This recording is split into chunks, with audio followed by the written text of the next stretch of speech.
Seguimos, hermanos, con este curso sobre las moradas y ahora vamos a entrar en el número 9 del segundo capítulo. Acá Teresa de Jesús quiere hacernos entrar en una realidad que se llama el conocimiento propio. Ella insistirá mucho en esto y dirá que es necesario desde las primeras moradas hasta las séptimas, nunca escapar de esta realidad que es el conocimiento propio. Pero, ¿qué significa? Porque usted podrá decir, bueno, hermano, yo a estas alturas de mi vida supongo que ya me conozco lo suficiente, ¿verdad? Sé por dónde he andado, he tenido ya tengo hasta nietos o he tenido buena experiencia, pero no se refiere a ese tipo de conocimiento, sino que dice que es cosa tan importante este conocernos que mientras estamos en esta tierra, o sea, mientras estamos en este cuerpo, no se refiere, como ustedes le digo, el conocimiento no se refiere a la tierra de donde vivimos, sino mientras estamos en este cuerpo, no hay cosa que más nos importe que la humildad. De manera que la humildad, el conocimiento propio, es una actitud. ¿Qué actitud? Una actitud nuestra frente a Dios y frente a los demás. Eso poco a poco ella nos lo va a seguir explicando en el resto del capítulo. Y dice, y a mi parecer, por eso usted, y yo le ponía el ejemplo que no me puede decir que aunque tenga 70 años, ya tenga conocimiento propio, porque dice, y a mi parecer, jamás nos acabamos de conocer si no procuramos conocer a Dios. Es decir, que el conocimiento propio viene en la medida en que más conocemos a Dios, más nos conoceremos a nosotros mismos. Entre más avanzados en la espiritualidad, entre más caminemos el camino de las moradas, más nos vamos a conocer a nosotros mismos. Claro, cada uno de nosotros sabe en qué morada se encuentra en este momento, ¿no? Pero esto lo vamos a ir descubriendo en este caminar. Mirando su grandeza, o sea, cuando vemos que Dios es grande, acudamos a nuestra bajeza, descubramos nuestra pequeñez, ¿no? Y mirando su limpieza, vemos nuestra suciedad. Es decir, que también por muy santitos que nos creamos, ¿verdad? Porque a veces podemos tener la tentación de que como ya pertenecemos a un grupo de la iglesia, pertenecemos a un ministerio, pertenecemos a alguien que cumple funciones muy sagradas dentro del carisma de la iglesia, podemos caer en esa tentación de decir, bueno, yo estoy casi, ¿verdad? Casi ya ahí en el altar del Señor. No, mirando la pureza del Señor tenemos que ver nuestra suciedad. ¿Y cuál suciedad? Una pequeña murmuración, un pequeño reclamo, una pequeña duda, una pequeña molestia ante la fe. Podemos decir, ¿verdad? Considerando su humildad. ¿Cuál es la humildad de Dios? Usted dirá, pero si es que Dios está ahí a lo lejos. No. ¿Cuál es la humildad de Dios? La humildad de Dios es la de que se hizo hombre y siendo justo cargó con nuestras culpas. Y ahí dice, veremos cuán lejos estamos de ser humildes. O sea, considerando el ejemplo de Jesús, vemos cuán lejos estamos de ser humildes. De verdad, verdaderamente entonces, el ejemplo que la Santa nos pone totalmente de manifiesto que este es el camino que debemos seguir, el camino de la cruz. Dice, nuestro entendimiento y voluntad, pasando ya al número 10, dice, se hace más noble y más aparejado para todo bien, tratando a vueltas de sí con Dios. Y si nunca salimos de nuestro cieno de miseria, es decir, si nunca logramos quitar nuestros ojos de nuestro cuerpo, es mucho inconveniente. O sea que la verdadera ventaja sería poder siempre acercarnos a este Señor.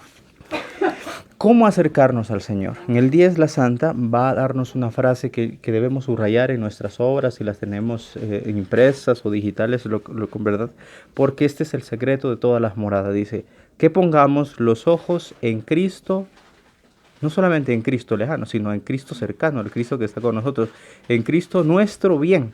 O sea que ya es algo personal, es una experiencia nuestra. Pongamos los ojos en Cristo nuestro bien y allí aprenderemos, utiliza la Santa esa palabra, aprenderemos lo que es la verdadera humildad. Y en su santo, dice, y ennoblecerse el entendimiento, y no hará el propio conocimiento ratero. Dice, no tendremos un conocimiento ladrón, sino un conocimiento verdadero. Y cobarde, dice, que aunque esta es la primera morada, es muy rica y de tan gran precio. Es importante entonces que caminemos esto y podamos hacernos a la luz de esta interpretación que la Santa nos da, que el Señor nos quiere dar a través de la Santa, y decir qué tanto nos conocemos. ¿qué conocemos de nosotros mismos? O sea, podemos hacer una lista en nuestro cuaderno, que se lo pedí al principio, ¿verdad? Hacer una lista y decir qué es lo que yo conozco de mí mismo, qué cosas bonitas conozco de mí, pero también qué cosas que en mí no son agradables, quizá a los ojos de Dios, y son inconvenientes para poder pasar a las siguientes moradas. Entonces, ¿por qué? Porque las moradas deben ser consideradas, dice en el número 12, no como pocas piezas, es decir, no como pedacitos, o como diversos estadios de la persona, sino como 1.000.000, dice. O sea, como muchas experiencias, porque habrá muchas experiencias por las cuales Dios nos puede llevar. Y dice que es buena compañía tomar a su bendita madre por intercesora y a los santos para que ellos peleen por nosotros. ¿Peleen en qué sentido? De que en las primeras moradas tiene que haber un combate. El combate de pelear contra aquellas interpretaciones vagas, aquellas interpretaciones sencillas, aquellas interpretaciones no correctas que tenemos sobre nosotros y sobre la fe. Y también el engaño que el demonio puede generar en nosotros, haciéndonos creer que estamos por buen camino, mientras que el Señor quiere que no que pensemos que estamos en mal camino, sino que consideremos que existe un camino mejor. En estas moradas primeras, este es el 14, es muy interesante y muy bonito, y tenemos que reflexionar en ello. Dice, aún no llega casi nada la luz que sale del palacio donde está el rey. Es decir, que todavía, si hemos visto experiencias grandes de Dios, si hemos visto momentos precisos de alabanza, hemos visto momentos muy interesantes de encuentro con Dios, todavía no hemos visto lo que es la verdadera luz. O sea, es un mensaje no para decir, ay, qué feo, qué lejos estamos, no, sino para animarnos, decir, si la experiencia que tenemos hoy de Dios es bella, podremos tener una experiencia mucho más fuerte. Dice, con tantas cosas malas de culebras y víboras y coñosas y cosas emponzoñosas que entraron con él, no le dejan advertir a la luz. Es decir, que todas las cosas, los afectos, el amor a las cosas de este mundo, a los bienes materiales, a las herencias, a los problemas familiares, a que nos quieran la familia, aunque tengamos pleito, que estén peleando con nosotros porque el papá dejó un terreno por allá y entonces los nietos se lo quieren agarrar. Un montón de cosas. Dice, estas cosas son ponzoñas, son como animales que muerden e inyectan veneno y nos permiten ver la luz. Aunque no está en mal estado, está metida en cosas del mundo. Es decir, en las cosas del mundo no nos permiten seguir el camino de la espiritualidad. Y conviene mucho para ver entrar a las segundas moradas que procure dar de mano, dices, como darle una cachetada a las cosas y negocios de este mundo que no son necesarios. O sea que es necesario también ver otra pregunta que nos podemos hacer. ¿A qué cosas de este mundo estoy aferrado y no permiten darme paso a las segundas moradas, que es las que, bueno, pronto vamos a ingresar o vamos a empezar? Entonces es necesario hacer esta pregunta. ¿Qué cosas de este mundo me atan para poder ingresar a estas moradas? Que si no se comienza a hacer esto, lo tengo por imposible. Es decir, que si en estas moradas no trabajamos en todas estas preguntas que nos han ido dando, no podremos pasar a las segundas moradas. Guardaos, hijas, dirá en el 15, de cuidados ajenos. Dice, es mucho menester no nos descuidar para entender sus ardides y que no nos engañe hecho ángel de luz. O sea que el mundo y el demonio, en este caso, ¿verdad?, que nos seduce por las cosas del mundo, no nos engañe con sus seducciones, porque ahí se pierde mucho. Entonces, ¿por qué? Porque lo que pretende el demonio es enfriar la caridad. Les decía al principio, ¿verdad?, que la relación de las moradas es relación con Dios y relación con los hermanos. Entonces, si tú en tu espiritualidad es profunda, tienes un amor a Dios, pero también tienes un amor reflejado en los hermanos. Y no los hermanos del ministerio o del grupo, sino el hermano que está desfavorecido, el hermano que te cae mal, el hermano que te ha hecho daño, el hermano que te ha producido rencores. O sea, ¿cómo amar a aquellas personas que en verdad son malas? ¿Cómo amar a aquellas personas que nos hacen daño? Dice que el engaño más profundo que el demonio puede hacernos, dice Teresa, es enfriar en nosotros la caridad, es decir, hacernos convencer que nosotros tenemos la razón respecto al conocimiento de que hay hermanos que quizá no merecen nuestro amor, no merecen nuestro perdón, no merecen nuestra actitud de misericordia.